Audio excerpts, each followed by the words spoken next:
G'day guys, Jax Milan, the Wealth Mentor, and we're here for another episode of Financial Freedom Secrets podcast. And I have a friend of mine here, Bianca Aiono, who's basically going to be talking to us all about a number of things. Bianca, we can go on forever to talk about exactly what we're going to be talking about. I think we're just going to let the people hear it firsthand. But in summary, we're going to be talking about a different perspective on sales using your framework that you've developed, Bianca. You've got a very unique approach to how we sell ethically, and I'd really love to unpack that. And I'd really love to talk about kind of being a woman in business, being a mum in business, what that all means in terms of success, scaling a profitable business, creating financial freedom, creating this lifestyle business, and what that means when you've got other people dependent on you and you need to step into that frame. So we're going to have a lot of fun here today. So Bianca, thanks for joining us. How you doing?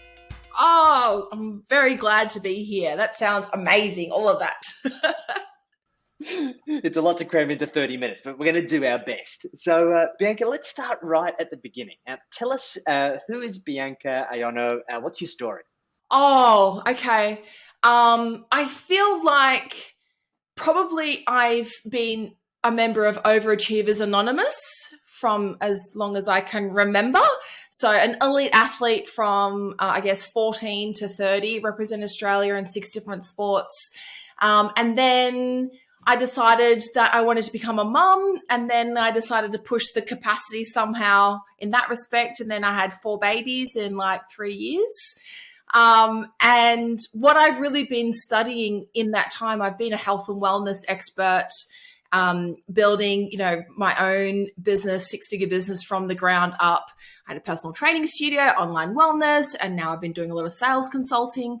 And it's been really fascinating with how my experience in both, peak performance as an athlete, and coming from a wellness background, I've had the privilege of seeing behind many 6- and 7-figure businesses and seen the cost that success, that somebody's relationship to sales really affects them in a holistic way.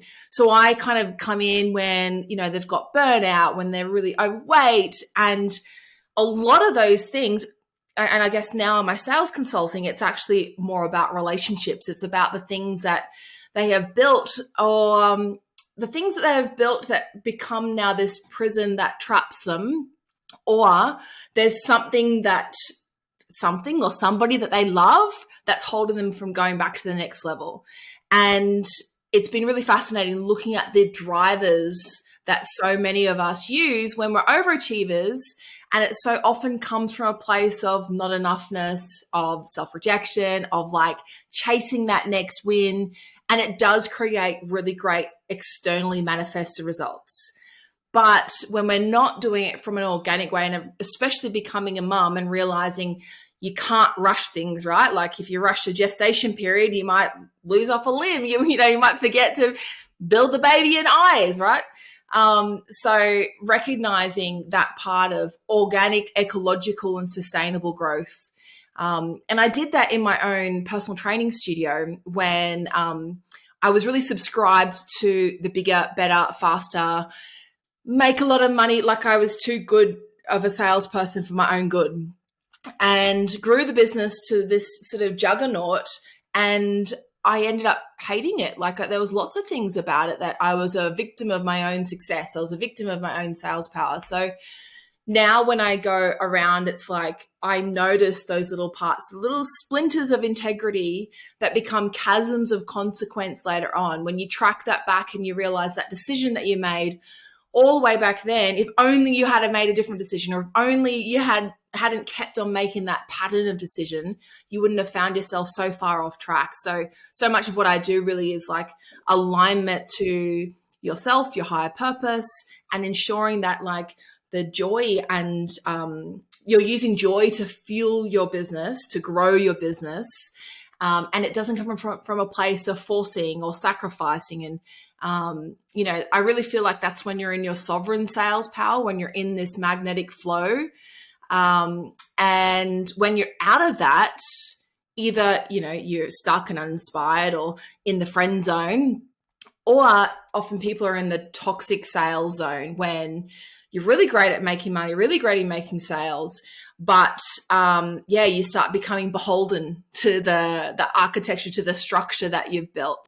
And that's where I really enjoy and unpacking those pieces and seeing, I guess, the blind spots that and the patterns, the limiting beliefs, the energetic relationship to sales that hold people in a stuck position, under a glass ceiling, and so much of it is like worried about pushing through it because what might I leave behind next?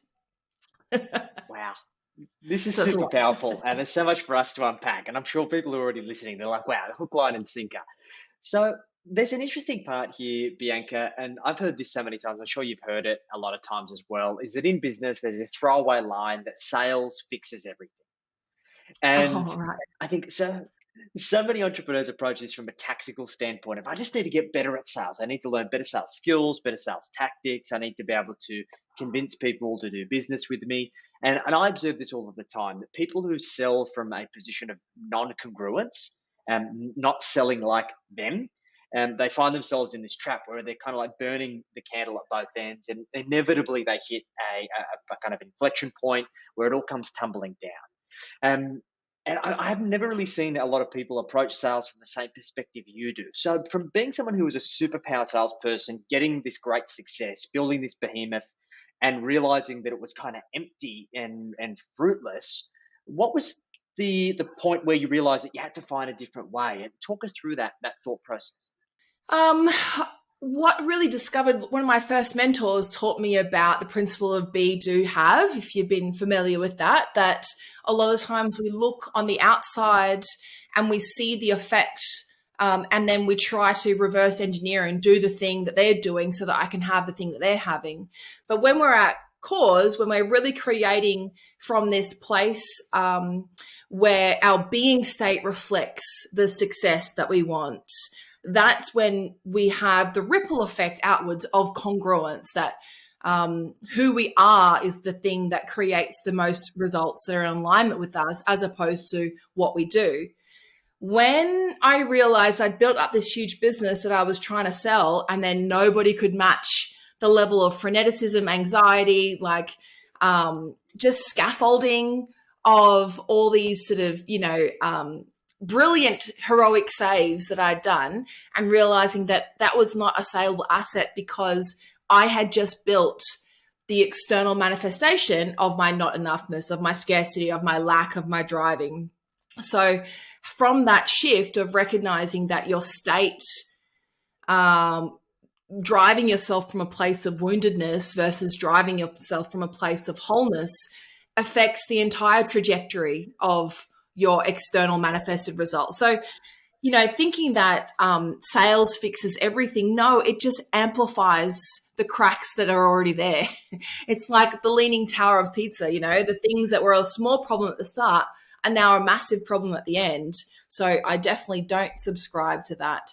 But I think from being burnt that many times of realizing, oh, look at that client that I just sold. Like, I sold a $20,000 personal training package. That was 2 years at 3 times a week. Like, did I not give myself an exit strategy? Did I not think that maybe that we should be on a better even keel, maybe feel each other out? And so many times we're in a certain place of, like, I guess I talk about Western culture of, we have this idea of, consumerism, capitalism, and then meritocracy. So we're only as good as how much we sell, how much we make, how much we spend, and then how much we suffer in exchange for it. And so that creates this perpetual motion of always never feeling like we have enough. So all I created was a monster of not enoughness, looking for the next thing that would make me have that inner peace. All the business achievements were just very fleeting. Got myself into a place, and this is what happens, is that you end up having a burnout, and it's like maybe it's a divorce of your business, maybe it's a divorce of a major stakeholder in your business, maybe it's an actual divorce in your marriage.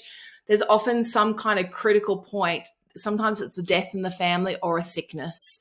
but there comes a point where it all comes crashing down. And if we don't look at these things, the universe, God, whoever you want to subscribe to, will make you look at it. So that's enough reverence for me to always recognize that my being state is creating the level. So if I am,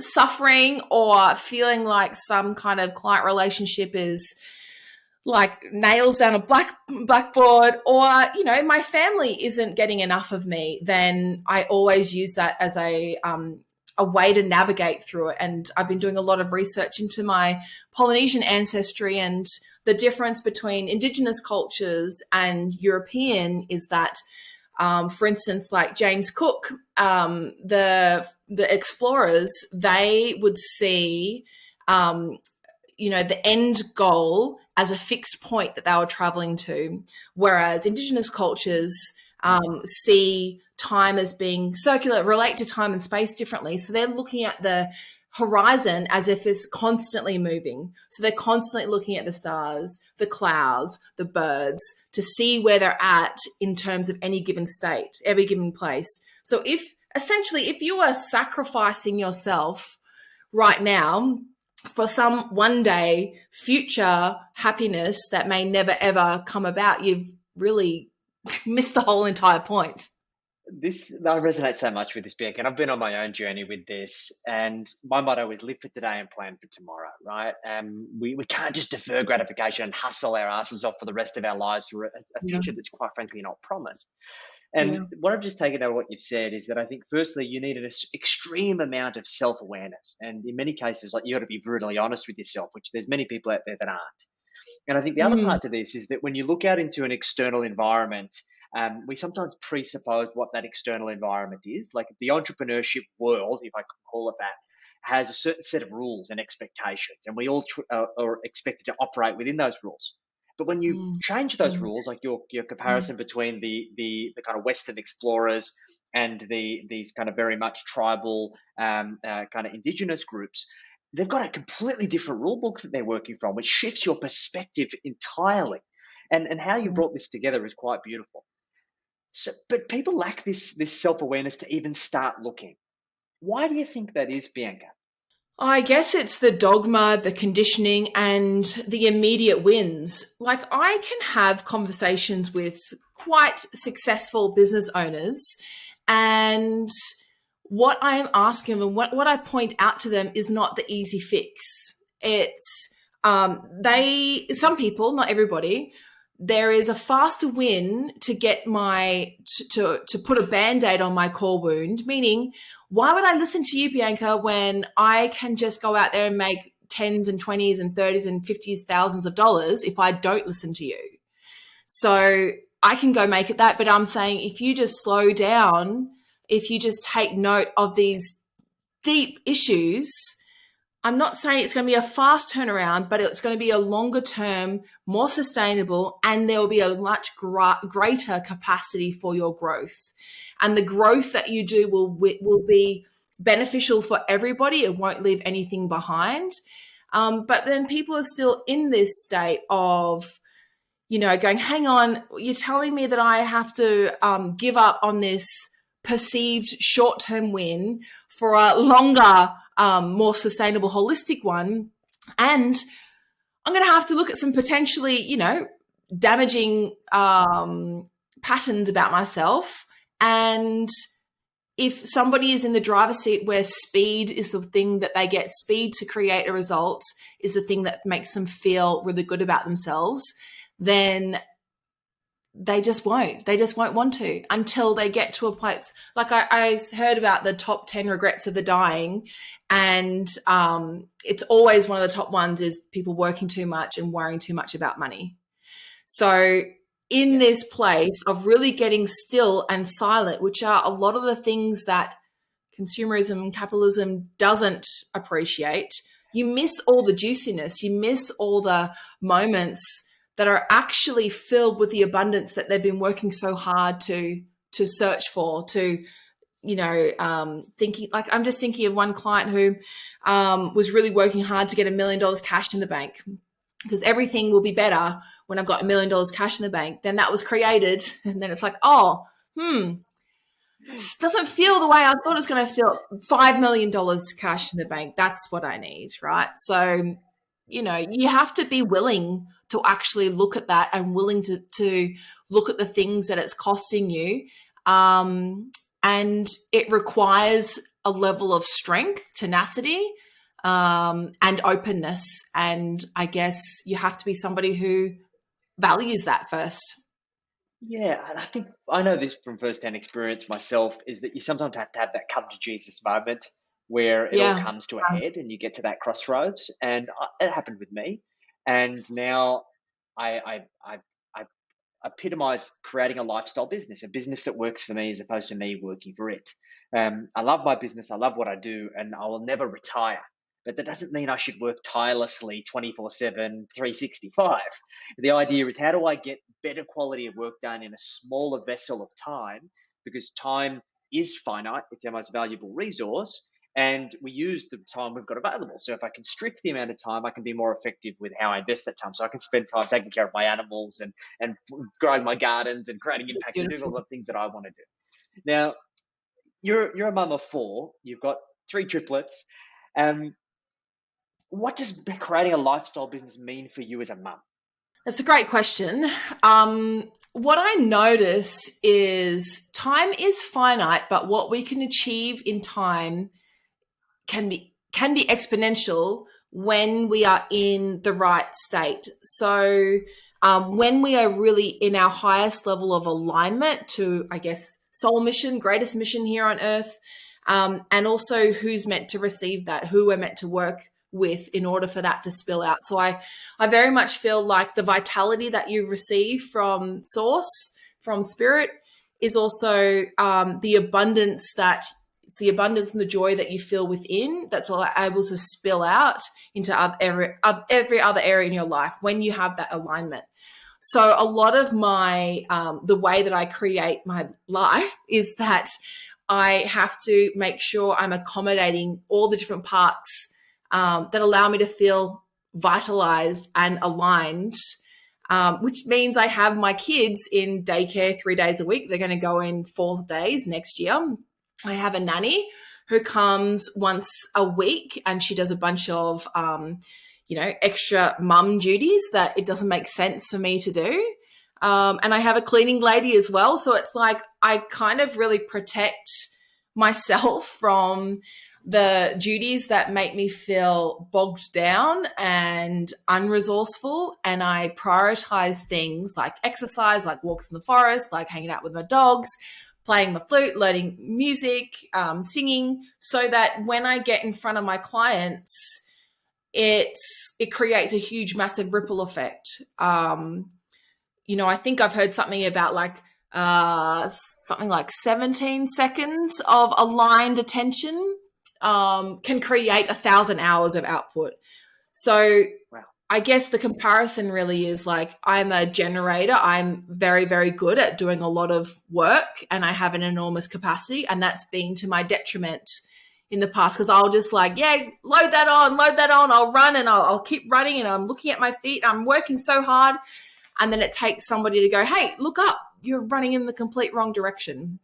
So if I can get to a place where the attention, the time that I have is placed on things in my business that creates momentum outside of when my attention is placed on it.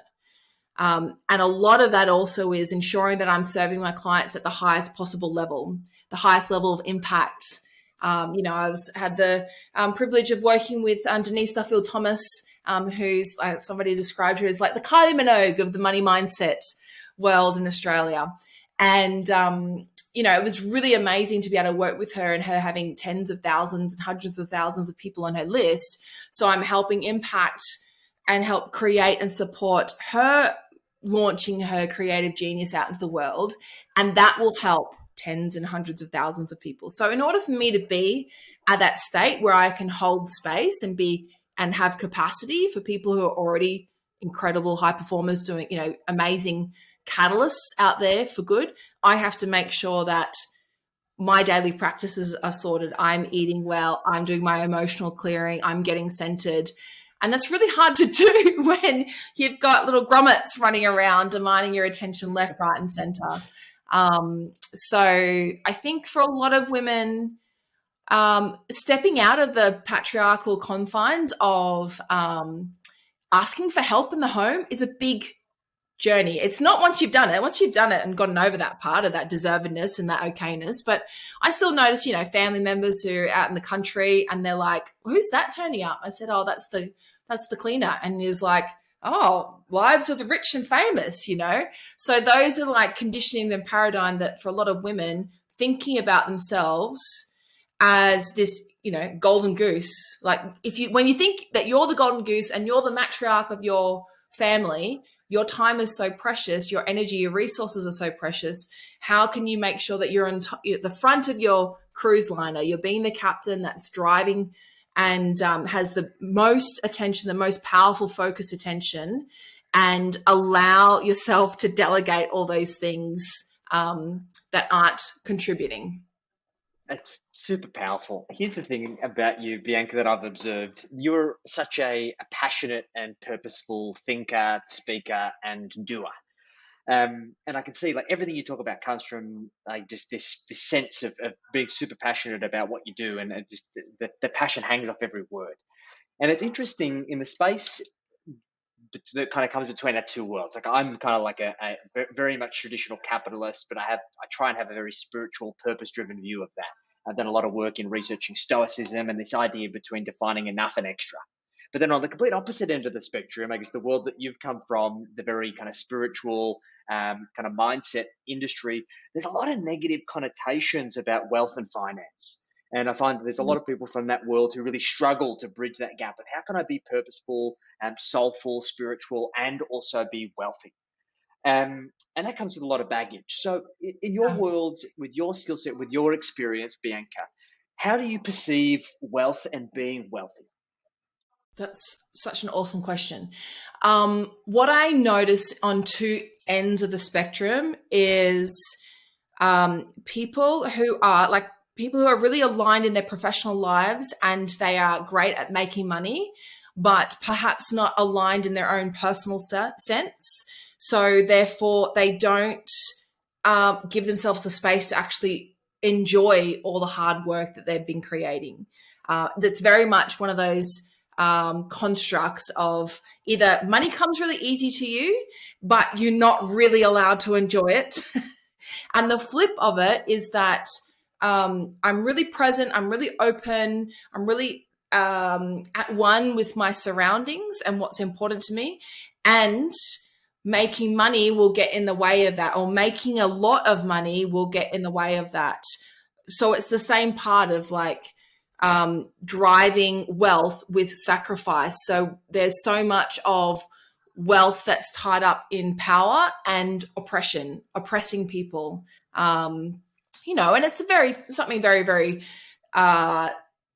dear to my heart, being descended from colonizers and the colonized, and seeing what people do in the name of money and power and land and wealth.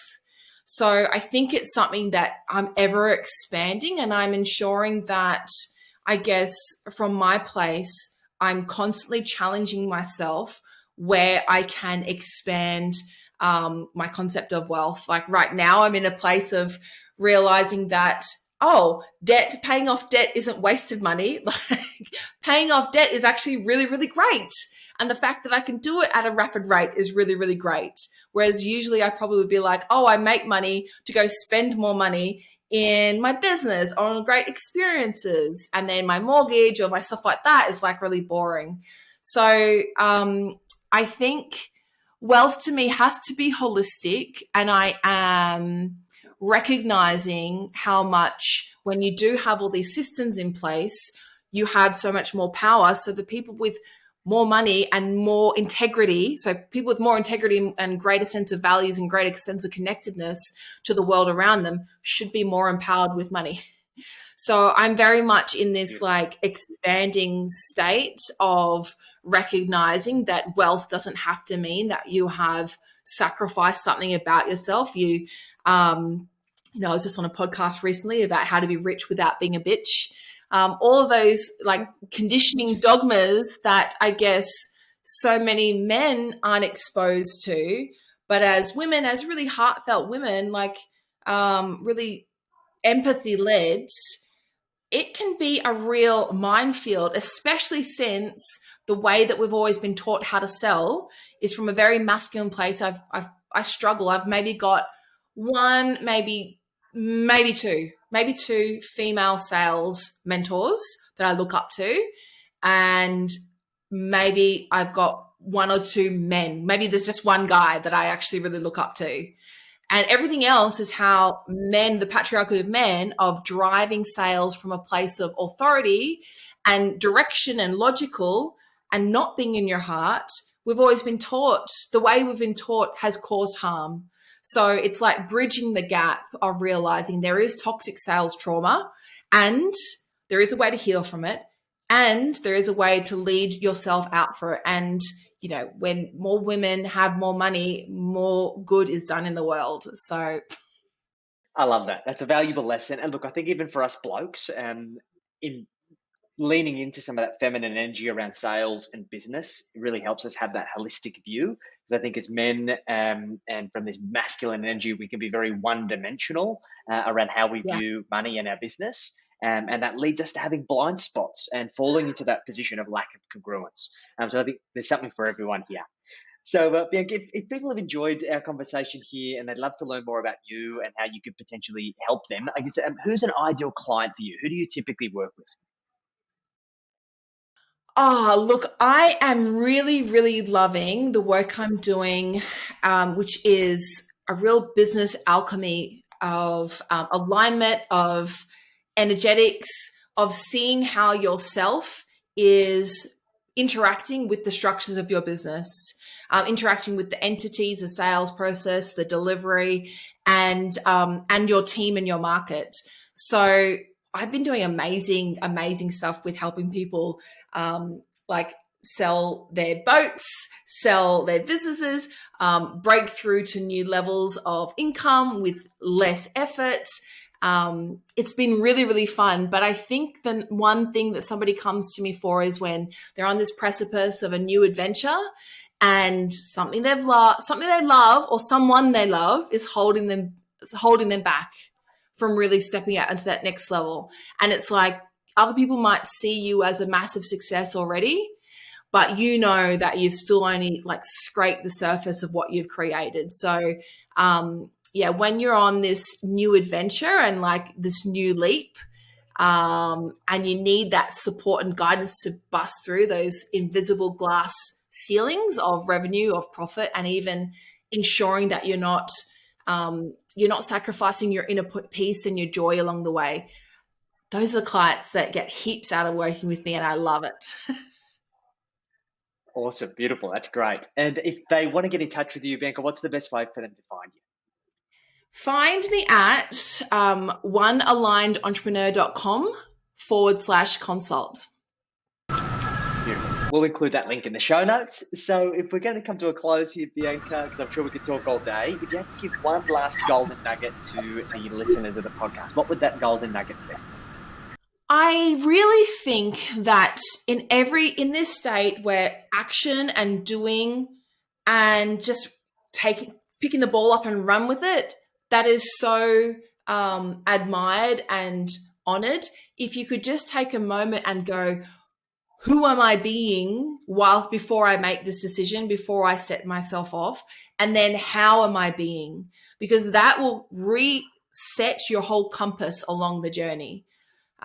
So much of what we get taught is in the space of our intellect and how can we architecturally, strategically design it and back, and reverse engineer it. It's like, just take a minute to drop into the stillness of your heart, ground your attention into the world around you, and imagine yourself opening up to a higher possibility than even your human mind can conceive. And in that space, in that state of alignment, we bend time and space. We contract we cut short the amount of effort and energy and time that we think needs to happen to create a result. And that's when you can drop in, you can find like short circuits to things. You can find the right strategy that you know doesn't make you suffer along the way. And just taking some time to make sure that you are taking good care of yourself and your journey before you set off on the journey. Beautiful. That's sage advice, mate. I appreciate all your wisdom and everything that you share and everything you do in the world. We need more people like you, and hopefully this could be a platform for you to create more impact. I know it's definitely given me some fresh perspectives on some of this stuff, so I appreciate you for that. So Bianca, thanks for taking the time with us today. Guys, this has been another episode of the Financial Freedom Secret Show. Remember, a good idea in theory remains exactly that, just a good idea until you put it into practice. So make sure you implement what you listen to today. If you enjoyed this episode, make sure you give it a like and a share with your network. Bianca, thanks again and look forward to catching up soon. Thanks so much, Jackson. Ka kite.